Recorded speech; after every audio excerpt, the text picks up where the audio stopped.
est-ce que quel rôle joue la pratique par rapport à la théorie et quel joue la théorie par rapport à la pratique? Bon, en fait, c'est une continuité de la théorie, en fait, la pratique. C'est-à-dire qu'en fait, c'est un stade. C'est Est-ce qu'on doit qui précède, en forcément, fait, est-ce que est-ce que la théorie doit forcément passer à la pratique? Ou est-ce que la théorie doit forcément passer à la pratique pour être validée? Bah, pour la pratique, oui, pour un savoir-faire, oui, c'est vraiment le Bon, cas. attendez, on va laisser votre camarade répondre. Vous savez que c'est des questions pièges, hein, comme d'habitude. Alors, La théorie au départ, la notion de théorie, ça, ah, vous, Michel, la notion de théorie au départ, ça veut dire doctrine, ça veut dire c'est une chose qui est connue, c'est une vérité qui s'impose dans un domaine. Donc elle n'a pas besoin de la pratique. Et quelquefois qui suit une pratique quand c'est un domaine qui enclenche une pratique. Par exemple, comme la théorie de l'architecture, évidemment, c'est une pratique de la construction. Voilà, il y a plusieurs métiers qui viennent et qui viennent pour construire les édifices. C'est une application. Ouais, une application.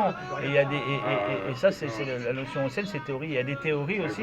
Il n'y a pas de pratique parce que c'est purement intellectuel. C'est des connaissances purement intellectuelles. Et ensuite, le mot, il a évolué. Maintenant, théorie, ça veut dire quelque chose avec les sciences modernes et avec l'expérience pour pouvoir prouver les nouvelles choses, théorie c'est quelque chose qui n'est pas encore qui a été posé. C'est ce sens-là oui, aujourd'hui, qui n'est pas oui, sûre, c'est ça, mais qui a été il y a le mot posée, théorie qui comporte le mot théo qui veut dire Dieu normalement. Et qui doit se prouver par une pratique, c'est-à-dire par une expérience. Donc c'est pas le même sens. Vous, par exemple, est-ce que vous savez ce que c'est que la praxis? Quelle est la différence entre pratique et praxis? C'est la même chose. En allemand, ça veut dire pratique. Pas du tout. On sait que dans le langage philosophique, la praxis c'est beaucoup plus que la pratique. Pour Marx, la praxis, c'est pas seulement une pratique. Pour Marx, oui. Pour Marx, c'est la mise en œuvre c'est le chemisement de la réalisation de oui. Voilà.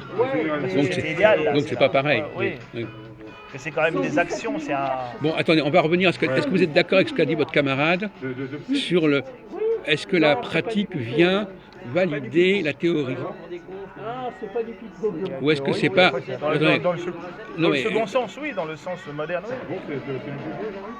Mais par exemple, si vous voulez vérifier. Alors, attendez, on va essayer d'être sérieux sur ce sujet. Prenons le cas d'un moteur, une voiture. Vous conduisez, vous? Je sais pas. Votre père conduit? Bon. Vous conduisez vous achetez une voiture. Où est la théorie, où est la pratique dans l'achat d'une voiture? Est-ce qu'une voiture, il y a une dimension théorique et une dimension pratique? Une voiture comporte-t-elle une dimension théorique et une dimension pratique? Van Gogh les a peints quand ils avaient 2 et 3 ans. Dans la mise en œuvre tous les Arlésiens du Van Gogh cachés. Les automobiles à moteur, les premiers qui ont pensé faire ce genre de véhicule. C'est pas ma question, c'est quand vous achetez une voiture, par exemple. Quand vous achetez une voiture ou un aspirateur, je ne sais pas un ordinateur par exemple, comment vous vérifiez que cet ordinateur est en bon état? Alors mes cousins m'ont prévenu du décès. Quand je l'achète, il y a une garantie, je fais confiance. Je vérifie. Donc vous ne vérifiez rien? Je vérifie quand je l'utilise. S'il y a des défectuosités, il y a des garanties. Non mais, si vous étiez ingénieur, vous feriez quoi? La branche qui est à Paris. Si vous étiez calé en mécanique, vous feriez quoi? Alors sa fille a c'est un objet comme ça qui a une machine, il faut la faire fonctionner pour voir ça. Non mais ça c'est le pauvre type qui fait ça. Le pauvre type, il comprend pas la machine, il regarde si ça fonctionne. C'est en aval ça. Oui, vous comprenez la machine, mais une machine, si on vous amène une machine neuve ou même pas neuve, pour savoir si elle fonctionne, il faut la faire fonctionner. Non.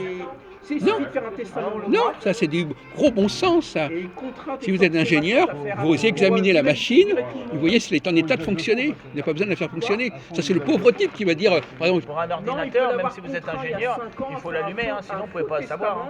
non, Si vous mais, l'allumez pas, je vois pas oui, mais comment. enfin, c'est pas.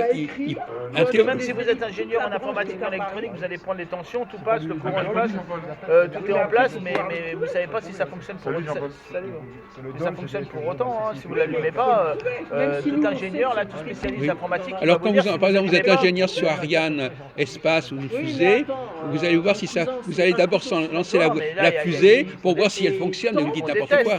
On déteste. Bon, alors donc. Oui, mais dans ce cas-là, vous pouvez tester l'appareil, Non. Mais il faut des tests de moteur, des tests de... Normalement. Mais ils sauront si ça marche. Ils sauront si ça marche au moment de l'envoi. C'est pour ça que quand ça réussit, ils sont. Non. Il y a toujours tant qu'ils l'ont pas envoyé, il peut Oui. y avoir des Oui, ça marche d'accord. pas, hein. Mais inversement, si le système n'est pas valable, c'est pas la peine d'essayer de le faire fonctionner. Non, mais s'ils voient qu'il y a des... Parce que là, il y a des contrôles à tous les niveaux, parce que c'est quelque chose d'important. Ils contrôlent le lancement à tous les niveaux. Et si à un moment, il y a un niveau d'alerte, il y a des choses... Mais même au niveau du schéma, au niveau du système. Ça c'est pensé en amont, ça. Mais oui, mais c'est bien de ça dont on parle. La théorie elle est en avant. Ouais, ça, c'est Donc, avant. normalement, si vous y connaissez, vous allez dire, écoutez, votre plan, votre système ou dispositif, il ne marche pas. Il ne peut pas fonctionner. Et j'ai pas besoin de le faire fonctionner. De toute façon, il n'est pas en état de fonctionner. Oui, d'accord. Si vous Mais avez- c'était ça ma question, mon cher. Vous avez une nouvelle machine, mais si on vous amène une voiture quelconque, Eh bien même.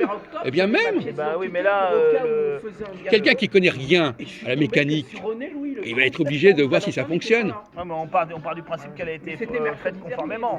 Mais bien sûr, si on vous amène une nouvelle machine, vous ne connaissez pas du tout ce que c'est comme machine, il faut le plan, il faut... Mais non, mais si vous n'êtes pas capable de lire le plan, après, si vous n'êtes pas ingénieur, si vous êtes simplement un petit technicien comme ça, vous êtes d'accord avec moi que le type qui regarde si ça marche ou ça marche pas, il ne faut pas être prix Nobel pour faire ça. en principe, tout ce qui est machine, je pense qu'il faut faire fonctionner pour être sûr. Hein. Ah oui, d'accord. Bon, bah, écoutez, je vous laisse terminer là-dessus.